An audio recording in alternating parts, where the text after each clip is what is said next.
10 chess mistakes you're probably making right now. So, let's break down 10 common chess mistakes you might be making right now and how to stop them in their tracks. Number 1. Ignoring the center. All right, imagine starting a party but never using the main dance floor. That's kind of what happens when you ignore the center of the chessboard. The center gives your pieces space to move and power to control the game. If you skip over it, you're basically giving your opponent VIP access to everything. You might think moving a pawn to the side or bouncing a knight around is fun, and hey, it can look cool. But if your opponent grabs the center and sets up camp there, you're suddenly stuck defending awkwardly. It's like trying to play soccer from the bleachers.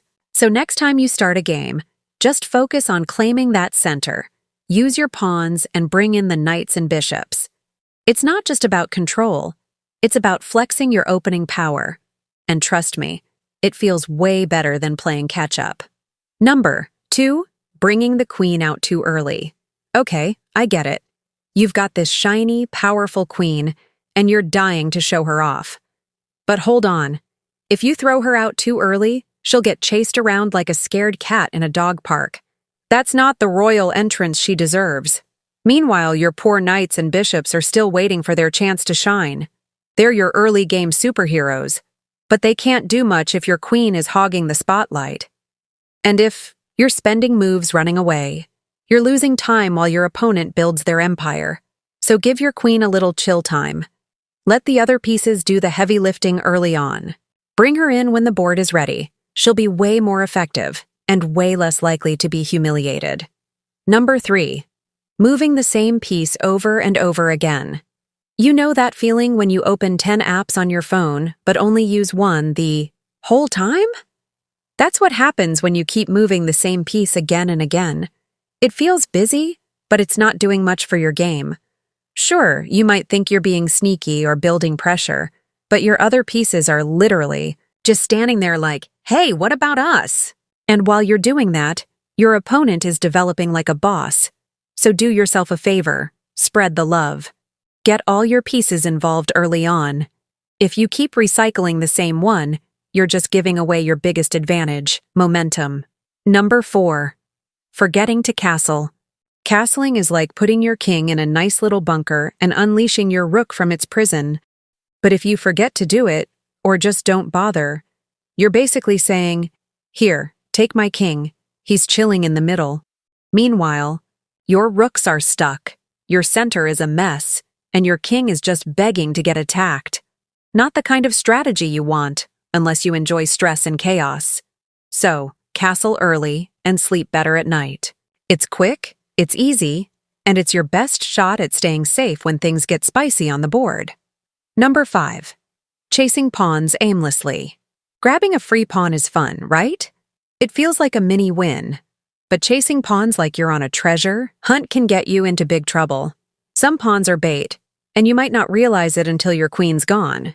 If you're so focused on picking off pawns, you might miss the fact that your opponent is lining up a trap or breaking through your defenses. And suddenly, that one pawn you just stole isn't looking so tasty anymore. So, before you go on a pawn-snatching spree, ask yourself, is this helping or just making me feel good? If it's the latter, maybe chill and keep building your position instead. Number 6. Not watching your opponent's moves. Here's a truth bomb. You can't play chess by yourself. If you're only focused on your own cool plans and ignoring what the other player's doing, you're setting yourself up for disaster.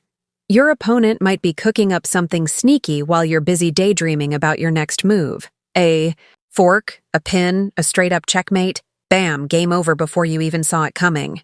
So keep an eye on them. Ask yourself, why'd they move that piece there every time they play? It's like chess detective work, and it's actually kind of fun once you get into the habit. Number 7. Overvaluing material while losing the game. I know, you worked hard for that rook. And your queen? She's precious, but if you're clinging to your pieces like collectibles, you might be missing bigger opportunities or ignoring massive threats. Sometimes you need to give something up to get something better. Whether it's opening up your opponent's king or creating a winning attack, a well-timed sacrifice can turn the game around. So don't just hoard pieces like they're rare Pokémon cards. Use them. If giving up one helps you win the game, isn't that the real goal anyway? Number 8. Trading just to trade. Trading pieces feels like progress. It's action, it's excitement, it's sometimes pointless. If you're just swapping knights because you can, you might be helping your opponent more than yourself. Every trade should have a reason. Maybe it weakens their structure. Maybe it opens up a file. Maybe it takes out a dangerous attacker. But if you're trading just to make the board look cleaner, you might be throwing away your edge. So next time you've got a chance to trade, hit pause and ask, does this help me or just make me feel productive? If it's the second one, maybe keep your peace and find something juicier. Number 9. Playing too fast. I get it. Blitz games are wild, and sometimes you just want to play fast and furious. But if you're moving at lightning speed in every game, you're gonna make blunders. Big ones. Ones you'll kick yourself for later. Meanwhile, your opponent might be calmly sipping tea, spotting every little tactic you missed. And by the time you realize your rook is hanging, it's already gone. So even in quick games, give yourself that extra couple seconds to think. It's like checking your mirror before changing lanes.